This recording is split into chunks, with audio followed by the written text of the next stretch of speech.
Sejarah asal-usul Jember seharusnya bermula sejak pra-Majapahit.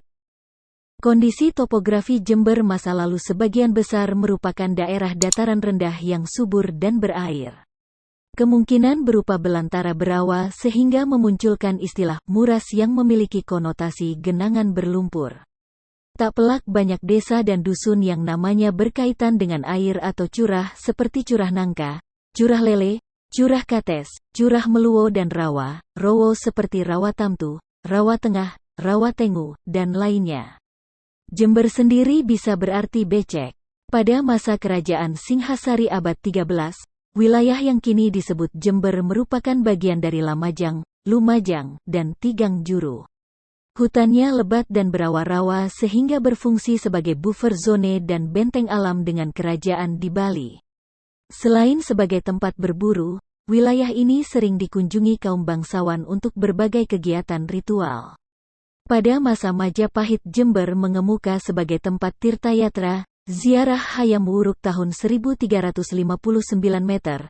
Terdapat sebanyak 25 titik tetirah, sebagaimana disurat oleh Prapanca dalam naskah Desawarnana atau yang lebih dikenal sebagai Negara Kertagama, diantaranya yakni Kasogatan Bajraka, Renes, Tampahing, Palumbon, Kunir Basini, Sarampuan, Rabut Lawang, Balater, Sadeng, Kuta Baco, Balung, Tumbu, Habet, Garaga, dan beberapa tahun sebelumnya saat berkecamuk Pasadeng, Perang Sadeng, di Puger dan Keta di Panarukan, pasukan penyerbu dari Majapahit diperkirakan mendirikan basis pertahanan di wilayah ini.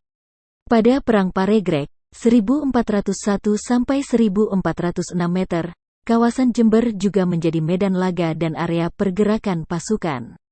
Jember juga muncul pada ekspedisi Adityawarman dan Gajah Mada saat menyerbu Bali. Pada masa selanjutnya yakni masa kolonial, kawasan ini disebut sebagai Javas Osthuk yang merupakan cikal bakal lahirnya Jawa Timur. Penguasa Mataram Pakubuwono I yang terdesak menghadapi perlawanan pemberontak Untung Suropati dan Trunojoyo, menggadaikan wilayah ini pada Fok. Mataram mengklaim Jawa bagian timur, terutama Malang hingga ke Blambangan sebagai bagian wilayahnya. Pengaruhnya sesungguhnya tidak terlalu kuat sehingga rakyat di daerah ini acap kali mengabaikan Mataram. Lagi pula wilayah Brangwetan atau Mancanegara Timur ini adalah tempat persembunyian kesukaan para pembangkang Fok maupun Mataram.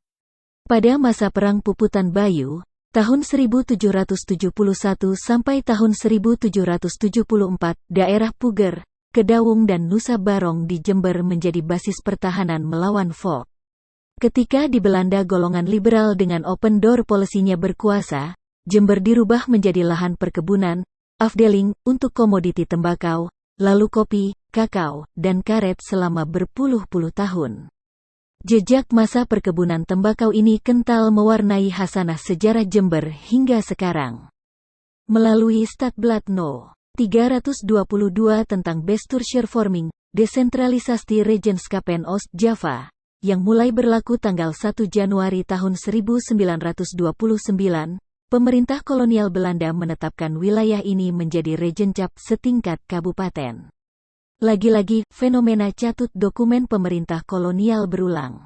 Tanpa dilakukannya penelitian yang memuaskan, tanggal tersebut kini dijadikan acuan penetapan hari jadi kota Jember. Padahal Jember sudah ada jauh sebelum Belanda datang. Salah satu keprihatinan kalangan pemerhati sejarah Jember dewasa ini adalah masih tidak memadainya upaya penelusuran tentang asal-usul Jember. Cerita yang berkembang dalam masyarakat terkesan kusut, janggal dan kurang pas. Ada yang mempertanyakan mengapa tidak berasal dari kata Jembar yang artinya luas yang secara konotasi lebih sedap didengar daripada Jember yang berarti becek. Bahkan ada satu kisah tentang nama Jember yang terlanjur populer walaupun tidak dapat ditelusuri dari data tertulis yang dapat dipertanggungjawabkan. Cukup menggelikan karena nama Jember konon katanya berasal dari istilah Tanah Birni, penyebutan yang berasal dari nama orang Skotlandia George Birnie yang merupakan salah seorang pengelola perkebunan. Konon George Birnie menikah dengan wanita setempat yang bernama Jemilah, pendatang yang berasal dari etnis Madura. Birnie rupanya sangat menyayangi istrinya, Sehingga ketika wanita itu meninggal dibuatlah kuburan yang cukup mentereng ala mausoleum yang cukup megah pada zamannya.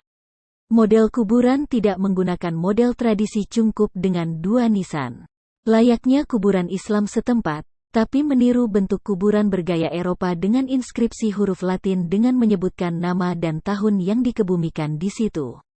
Sejak saat itu muncullah istilah jembir, yakni perpaduan kata jemilah dan birni, yang karena pengaruh aksen dan logat setempat lalu berubah menjadi Jember.